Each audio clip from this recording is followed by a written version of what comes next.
Chapter 2. Behind the Door. Salem's father was very rich. When he died, he left his money and houses to his son. But Salem was young and lost the money very quickly. Then he sold the houses and lost that money too. In the end, he had nothing. He sat in the streets and waited for work. Sometimes he carried things for people. One day, an old man spoke to him. "You had a better place in life," said the old man. "I can see it in your face. I live with 10 other old men in one house. Come and be our servant." Salem walked through the city with the old man, and they stopped outside the old man's house. Before they went in, the old man turned to Salem and said, "This house is a very unhappy place, but never ask any questions about that." "I'll remember that," said Salem, and he followed the old man through the door. The inside of the house was very beautiful. The rooms were large, with floors of different colors. In the middle of the house was a lovely garden with many flowers. Salem could hear the sound of water and birdsong. Then he heard other sounds. They came from the other old men. The men wore black, and they cried in their rooms. The first old man took Salem into his room. He showed him a box with pieces of gold inside. "Use this gold when you buy things for us," he said. Salem also saw a door in the old man's room. He wanted to ask, "What's behind that door?" But you didn't ask questions in that house. Salem worked hard in the house for many years. One old man after another old man died, and he put them under the ground in the garden. In the end, there was only one old man, Salem's first friend. Then he was ill too. "I'm going to die, my son," he said to Salem. "Then please tell me something," said Salem. "Why are you so unhappy? And what's behind the door in your room?" "I can't tell you that," said the old man. "But don't try to open the door. You'll be unhappy every day of your life." The old man died. He left the house and his money to Salem. Now Salem was rich again, but he wasn't happy. He thought about the old men and the door. Why were the old men unhappy? What was behind the door? Salem had to know the answers to these questions.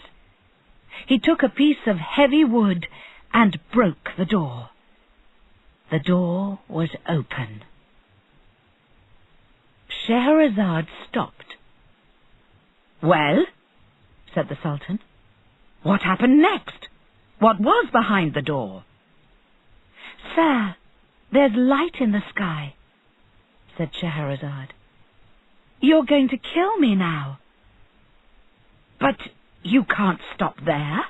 You have to finish the story." "Then, please, give me another day," said Scheherazade. The Sultan was angry, but he said, "All right, I'll give you one more day, but after that..." The next night, Scheherazade started her story again. Behind the door, everything was very dark and quiet. Then Salem saw some stairs. He took a lamp and walked down the stairs. The stairs went down for a long way into the ground and came out into a cave. Salem walked through the cave and came to the sea. He stood there and looked round him. Then he saw something in the sky. It got bigger and bigger. It was a very large bird. It came down and caught him by his clothes. Then it flew with him across the sea. Salem was afraid, but then he slept. The bird flew all night. Early next morning, Salem woke up and saw a beautiful beach below him. A lot of people waited on the beach. The bird flew down into the middle of the people. The people were very friendly to Salem. They brought him a fine horse and helped him onto it. Then they took him through lovely gardens to a beautiful house. Inside the house, there was a lovely woman sitting on a chair. When she saw Salem, she got up. "You're here, my love. I'm very happy now," she said. She took Salem's hand and walked with him through the house and gardens. "Everything here is mine," she said. "Stay with me and be my husband. Then this will be yours too." "I would like that," answered Salem. "But there is one thing," said the woman. They went back to the first room, and she showed Salem a door. "Don't open that door," she said, "or you'll be unhappy every day of your life."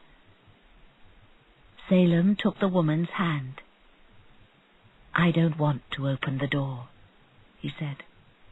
"I only want you." Salem married the beautiful woman, and they lived happily for many years. He wasn't interested in the door. But then he began to think about it more and more. "I opened the first door at the old man's house," he thought, "and I found this lovely place. When I open this door, perhaps I'll find a more wonderful place." One day, he couldn't wait. This time he didn't have to break the door. He pushed it, and it opened easily. Everything was dark behind the door. After some minutes, Salem saw a large eye. Then he saw a large bird. It was the bird from the cave outside the first door. The bird jumped into the room. Salem tried to run away, but it was too late.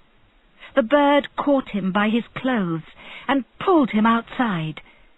It flew up into the sky, and the house and garden got smaller and smaller. The bird started to fly over the sea, and Salem slept. After a day and a night, Salem woke up. He was in the cave by the sea again. The bird wasn't there.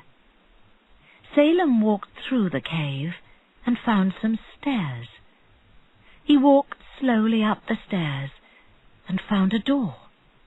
He went through the door, and he was in his old house in the city again. For many months he tried to find a way back to the wonderful country, but nobody knew anything about it. In the end he understood. No ship could take him to that lovely country and his beautiful wife. "Now I understand about the old men," he thought. "They were unhappy because they made the same journey. They found that wonderful place. Then they lost everything too." Salem lived in the house all his life. He dressed in black clothes, and he cried every day. He never laughed again. "That was a very sad story," said the Sultan. "But the world is a very sad place." He too never laughed these days. "But is the world really sad?" said Scheherazade. "Everybody has to laugh sometimes. I can tell you a funny story about a great man. Oh, but it's too late." "But I want to know," said the Sultan. "I think I can give you another day. You will tell me the story tonight." So that night Scheherazade told the story.